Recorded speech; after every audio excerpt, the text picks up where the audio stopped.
SEC Insider Hit this morning is driven by the pre-owned and new SUVs and trucks at Mack Hike in Flowood.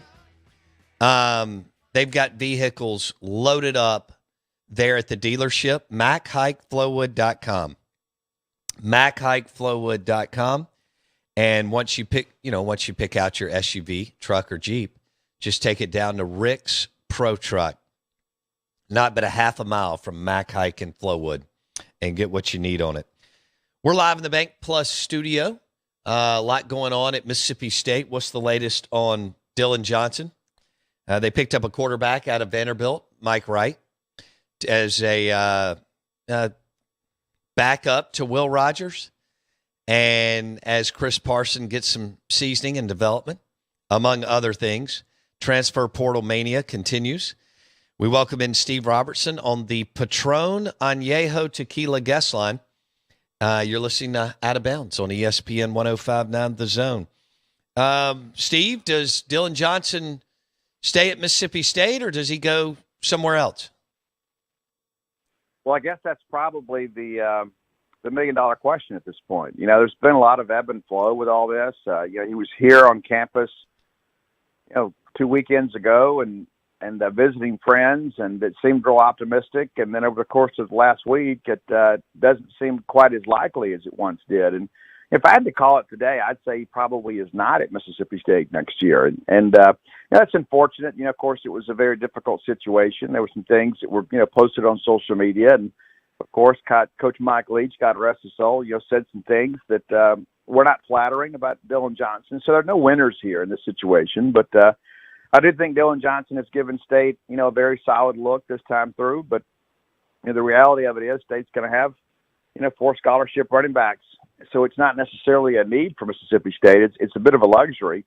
You certainly would like to have him back because he makes Mississippi State a better football team. But if I had to call it today, I would say it's less than 50% that he ends up being at Mississippi State. Ole Miss, Auburn, somewhere else, South Carolina? What do you think? Yeah, I've heard a lot of South Carolina chatter here as of late, but I've also heard that, Washington is working extremely hard to keep him committed. Now, they're on the quarter system, so he doesn't have to enroll right away. I understand he could go as late as March and still be eligible to play this fall. So that may prove to be a factor in the whole thing, too. You begin to think about, well, it's just one more season. Well, you can spend the next 6 weeks or so kind of staying home with friends and family and, have your young son see his grandparents and things like that. So it's not maybe the same urgency, I guess, with the University of Washington. They can afford to kind of wait this thing out a little bit. But, I think at this point, no matter who you talk to, if you talk to them 2 or 3 times a day, you might get a different feeling about this. But, again, I think it's less than 50% he ends up at State. But I know Ole Miss is trying to get him as well. But at last I heard that probably Washington or South Carolina are the most likely options. But I may feel differently tomorrow. Steve Robertson, 247 Sports, Gene's page on the Out of Bounds show. What about Mike Wright, transfer QB? What does he bring to the table for Barbay and Arnett? I think it's absolutely a best-case scenario, right? I mean, you got a guy that has SEC starts under his belt and some big successes, too. I mean, he beat Florida and Kentucky last year. And he's a complementary piece. You know what I'm saying? It's like he doesn't have the same skill set as Will. So I think it could be a situation where you utilize both of them. You have some packages for Wright, but also, too, it's a guy that comes in that can compete and make Will a little bit better, And so I like I do think it's the best-case scenario for State. I was a little surprised when this thing seemed to be kind of unfolding in a very positive way. But I think Wright's a guy that is used to working in a 2-quarterback system. He didn't start every game. There were some games where he was a package-type quarterback. So if that's how you end up utilizing him, I don't think he becomes a cancer on the team. I don't think he's a guy that's going to be disenfranchised if he doesn't win the job. And I think that's probably an undervalued aspect of this, is that he's a guy that has already been in a situation where he's not always the guy under center. But I just like the fact that he is a more mobile quarterback. Now, Barbay didn't have a lot of designed quarterback runs last year at Appalachian State. But with Mike Wright, you in the red zone, all of a sudden it makes State a little more versatile offensively. Not that Will Rogers and State weren't good in the red zone last year, but it gives you another tool in the box. What else are you expecting, if anything, from the transfer portal right now? I'm not talking about May. Well, perhaps you get a tight end. I mean, it's and I've had 3 different people message me and tell me I'm pronouncing the name wrong, and every one of their pronunciations is different than the other. But Riley and Goody from Georgia, or Goad or Good or whatever it is, and I guess when we talk to him, we'll find out for sure. But he's a guy too that has obviously been part of a couple of national championships and is looking for more playing time. State has a depth chart at tight end that is absolutely wide open, so he could walk in from day one and be at the top of the depth chart. But he'd have to earn it. But the time is running short now. The drop ad date is approaching rapidly, and he's going to be on campus this weekend, and probably would have to make a decision right away. But I think you probably table things after that. And the thing too that I'm going to get some clarity on this today. I had somebody mention this to me yesterday. In order to be eligible to play in the SEC this year, you have to enroll in the spring unless you're a grad transfer. And so there's these underclassmen, like that. You survived the Tulu Griffin thing. The chances of him, from what I understand, transferring to an SEC school and being eligible in May is non-existent. And so, again, I'm going to get some clarity on that today and hopefully get an article written. But the SEC has a rule that prohibits some of that. And I thought we had done away with that, but I was told yesterday that's not the case. And so there's not going to be a situation where you've got to kind of clutch the pearls this May and worry about a player leaving and going and playing in the Southeastern Conference. But, again, I'll get clarity on that later today. Okay. Steve Robertson, the Boneyard Podcast on the Patron Tequila guest line. Out of Bounds, ESPN 105.9 The Zone. And we're streaming live right now. You can watch the show on YouTube. Search Out of Bounds Sports. What is the latest on defensive lineman Jonathan Davis, Mississippi State battling Ole Miss, Texas, others? What's the latest there? Yeah, it's pretty crazy how this whole thing has unfolded. We had heard about him earlier in the season, that he was a name to watch, and then he was injured some and missed a good portion of his senior year, but was still good enough to make the Bernard Blackwell Classic. And of course, he was nominated, prior to the season. But he's a guy that a lot of people have said, hey, this is a guy that's got SEC level skill. This is an SEC body type. And then all of a sudden, it appears he's well on track to qualify now. So he's a guy that's going to benefit, of course, from the February signing date. He's a guy that was headed to junior college. And some people are like, hey, this kid's too good to go to JUCO, and now he's going to qualify. So you got to take a swing at him. And, Bo Davis in Texas got really involved with him. He elected not to take that visit to Texas, ended up canceling an in-home visit with Bo Davis, takes the midweek official visit to Ole Miss, now headed to Mississippi State and expected to make a decision here in the next few days. But, sometimes you forget. It's like we get through the December signing period and you think, okay, well, it'll just be all transfers and, the rest of the way. And that's just not the case. There are guys like him that I hate to call him a late bloomer, but I think he's kind of late to the radar. But, 6'5", 305 pounds. That's a guy that's very quick twitch. There's a lot of guys you wonder if on the high school level are they just getting by being a bully, but this is a guy that is quick twitch and athletic enough to play on the defensive line and would probably be an interior guy. I've had some people within the industry tell me if this guy works hard, he could be a potential pro football player. And so the fact that somebody's going to add him late is a very good pickup. And I think David Turner being in the mix is really good for State and kind of, forecast a little bit of the future here. What a great move to get David Turner, who I think you could make the argument David Turner's probably the best defensive line recruiter this state has seen in probably a decade or more. And it's a tremendous year in 2024 for defensive line in this process, in this state. And so you're going to have a ton of SEC defensive linemen. And now you've brought back the guy that's probably done the best job and has the best resume of recruiting Mississippi defensive linemen right here now at Mississippi State. So this is a battle between Ole Miss and MSU for Jonathan Davis. Yeah, that's how I would handicap it. I think it's going to boil down. I had somebody tell me even before Ole Miss got involved with him that the kid always wanted to go to Mississippi State, that the State was his preferred in-state school. But, childhood favorites and then college decisions don't always match up. I think it's a wonderful thing when young men get the chance to play for the team they grew up cheering for. But in many respects, Bo, as you've seen with the NIL and all the other craziness that's gone along with this, a lot of times it boils down to a business decision. And so Not supposed to be that way, but that's the world we live in. But we'll see how things move forward. But I do think it boils down to a State or an Ole Miss thing. And I was told when Ole Miss first offered, he was somewhat reluctant to take the visit, and they encouraged him and got him on campus. And so I think in the end it'll be a State or Ole Miss decision whenever that kind of happens. Is that next Wednesday, Steve? It's crazy about that. I've been on the road so much I have to check my calendar for everything. But it's February 1st. So we're looking at we're looking at a week here. So now that the real signing day is in December, it's kind of crazy that we all used to know that date in February, but it's no longer the deal anymore. Okay, how many visitors will they have? That's a great question. This weekend, probably only a couple. And that's the thing.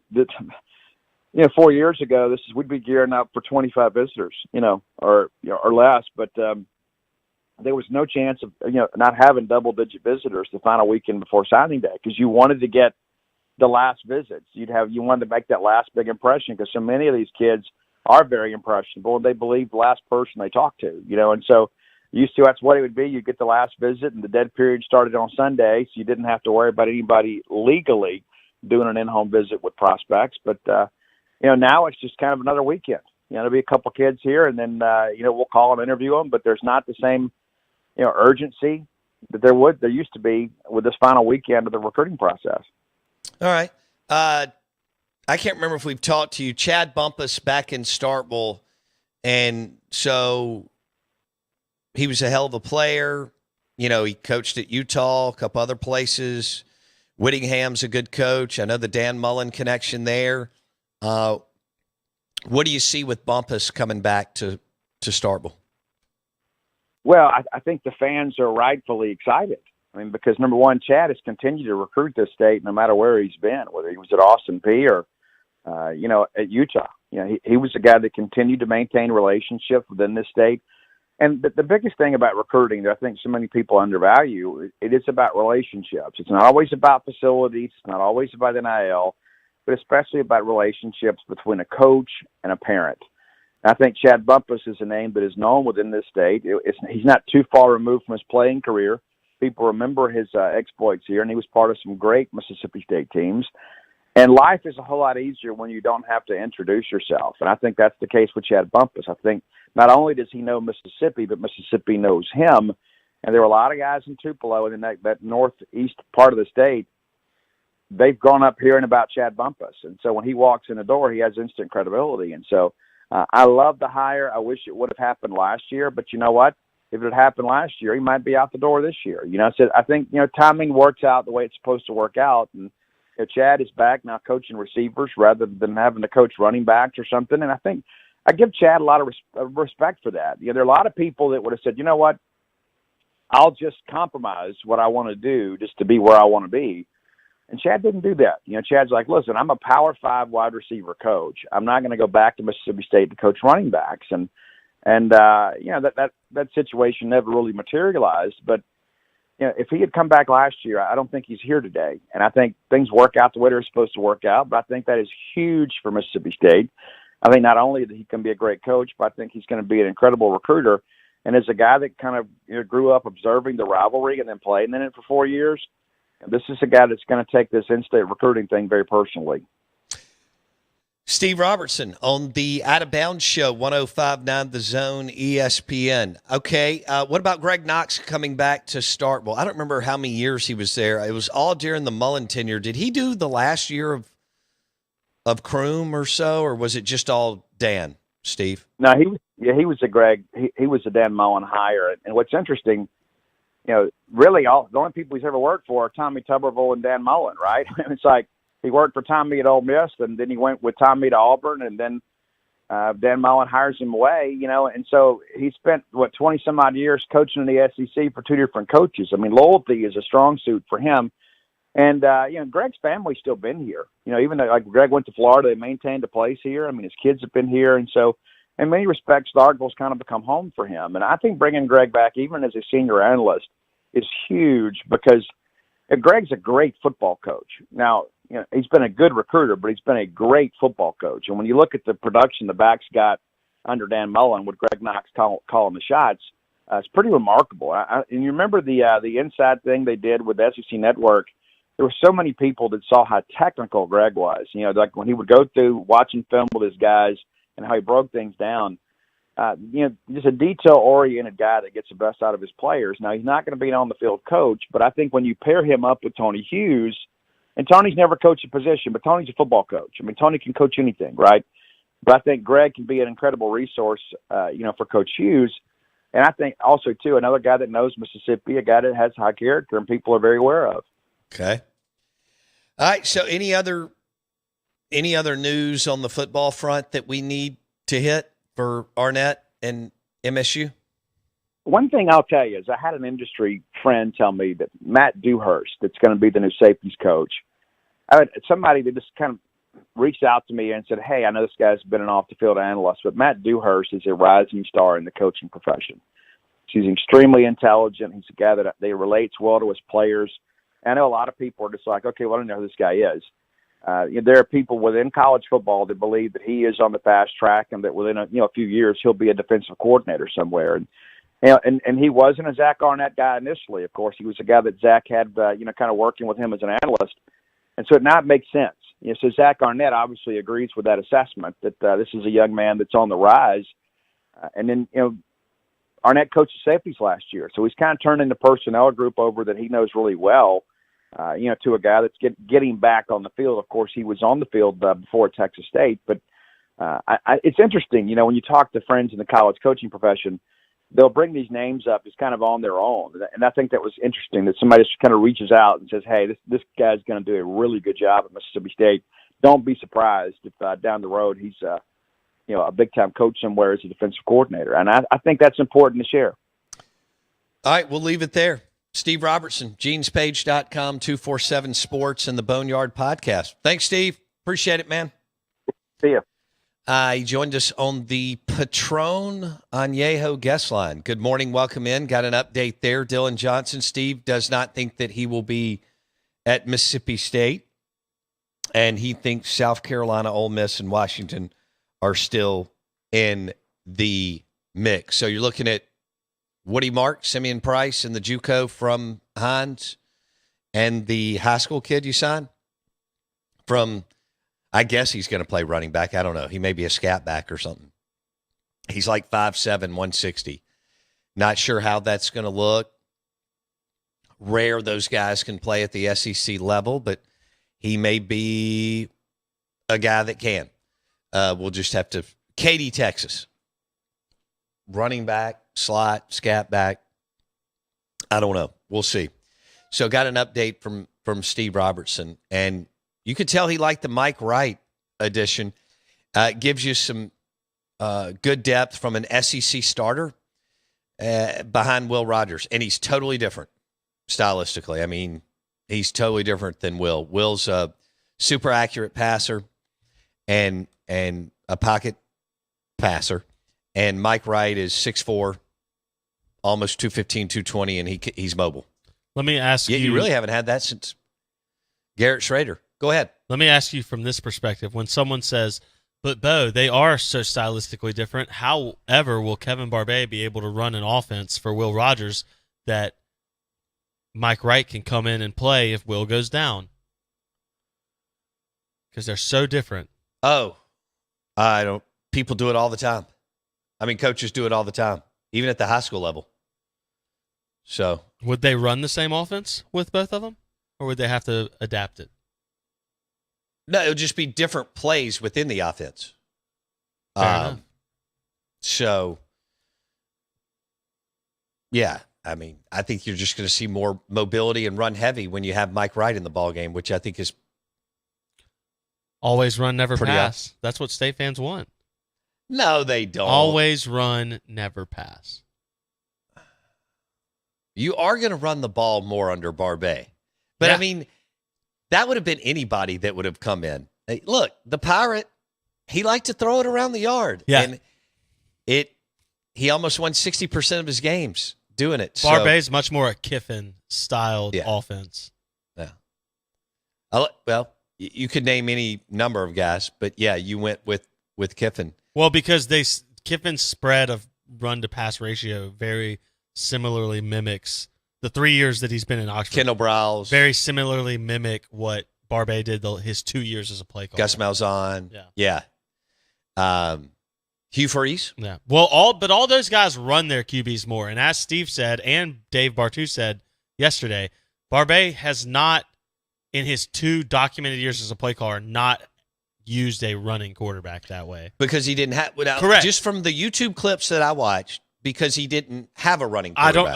I'm not saying that's not why. I'm just saying he didn't have a running quarterback the last 2 years. Right. So, yeah. Right. So whereas Kiffin and Bryles and Malzahn and Freeze have all made their careers. Plumlee, Dart, Corral, yeah, and Robbie Ashford and made their careers on mobility. I don't know what Auburn's going to do at quarterback, but look what Jaden Daniels did at LSU. He tattooed Mississippi State and Ole Miss among other teams at times, pulling the ball down and ripping off 12, 15-yard runs. You know, that's just a backbreaker, man. When you got everybody covered. Yeah, 3rd and 8, and then you give it up. Yeah. You know, and Corral did that, you know, time and time again. But Jaden Daniels did it. Even Stetson Bennett did it a little bit. Yeah. Which is. Well, he's the greatest quarterback of all time. Back-to-back champions? What else is there? KJ Jefferson obviously has run it a bunch. And I feel like you just glossed over my Stetson Bennett comment.